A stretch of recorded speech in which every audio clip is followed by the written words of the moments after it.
तो आज मैं माधवी जी आपके सामने हूँ एक अलग सा प्रश्न लेकर। नरेंद्र मोदी सरकार ने मराठी भाषा को अभिजात भाषा का जी, दर्जा दिया है। जी।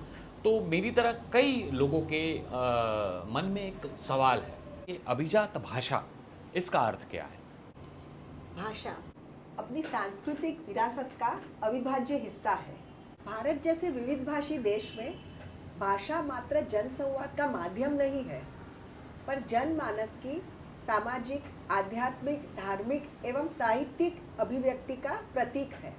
इस सांस्कृतिक विरासत को सुदृढ़ बनाने के लिए केंद्र सरकार उसे अभिजात भाषा का बिरुद देती है, जिससे इस भाषा के संवर्धन एवं अध्ययन हेतु सहाय होती है।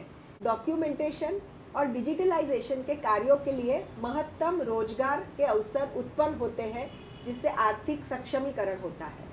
अभिजात भाषा के सम्मान का प्रमाण भाषा की प्राचीनता से संलग्न है। लगभग 1500 से 2000 वर्ष पूर्व जो भाषाएं उत्पन्न हुई है, जिनकी उत्पत्ति हुई है, वो भाषाएं अभिजात भाषा का बिरुद प्राप्त कर सकती हैं। तो ऐसी दूसरी कौन सी भाषाएं हैं जिन्हें अभिजात भाषा का दर्जा प्राप्त है? सर्वप्रथम 2004 में तमिल भाषा को अभिजात भाषा का सम्मान प्राप्त हुआ।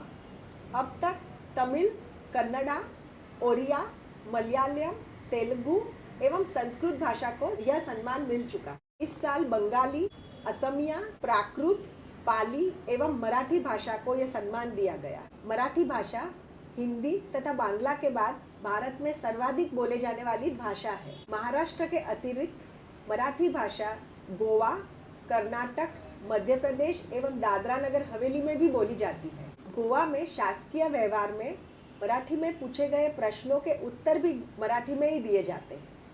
मराठी भाषा की समृद्धि के बारे में तो हम सबको पता है, लेकिन कई लोगों को जानने की उत्कंठा होगी कि मराठी भाषा की उत्पत्ति का इतिहास क्या है? मराठी भाषा की उत्पत्ति का इतिहास हमें फर्स्ट सेंचुरी BCE यानी ईसा पूर्व पहली शताब्दी में ले जाता है। मराठी या महाराष्ट्री भाषा का उल्लेख पुणे जिले के जुन्नर में नाने घाट की गुफा में पत्थर पर ब्राह्मी लिपि में अंकित शिलालेख से मिलता है।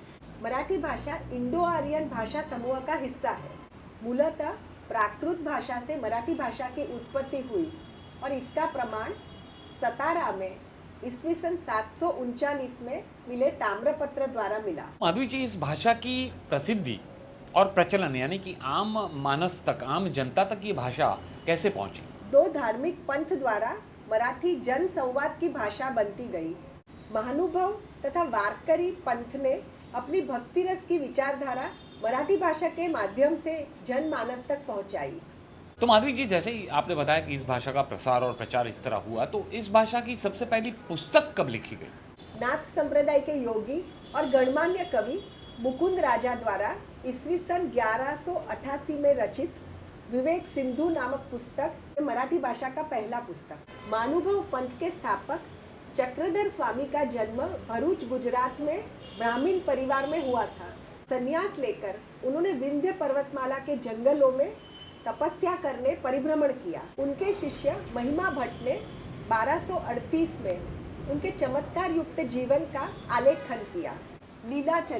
लीलाचरित मराठी भाषा में लिखित सर्वप्रथम जीवनी, जिसे हम बायोग्राफी के नाम से आज की भाषा में जानते हैं। ये हुई मराठी भाषा के पहले पुस्तक और पहली जीवनी यानी बायोग्राफी के बारे में बात।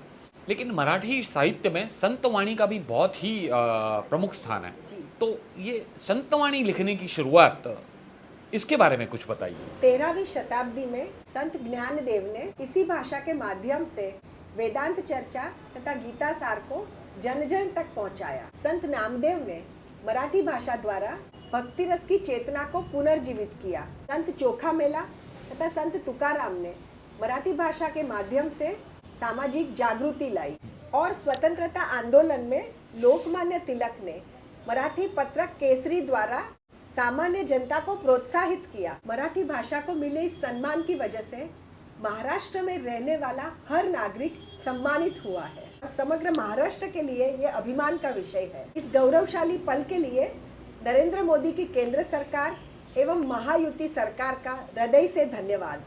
जी बिल्कुल माधवी जी, इस क्षण के लिए हम सबका, महाराष्ट्र में बसने वाले हम सारे नागरिकों का केंद्र सरकार और यूपी सरकार दोनों को धन्यवाद। और ये जानकारी हम तक पहुंचाने के लिए फिर से एक बार आपको भी धन्यवाद। नमस्कार।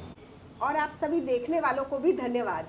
Please like, share and subscribe Madhavi भूता एसेट्स। बिल्कुल, माधवी भूता एसेट्स, क्योंकि ऐसी बहुत सारी रोचक जानकारियाँ हम आगे भी माधवी जी से लेते रहेंगे। नमस्कार।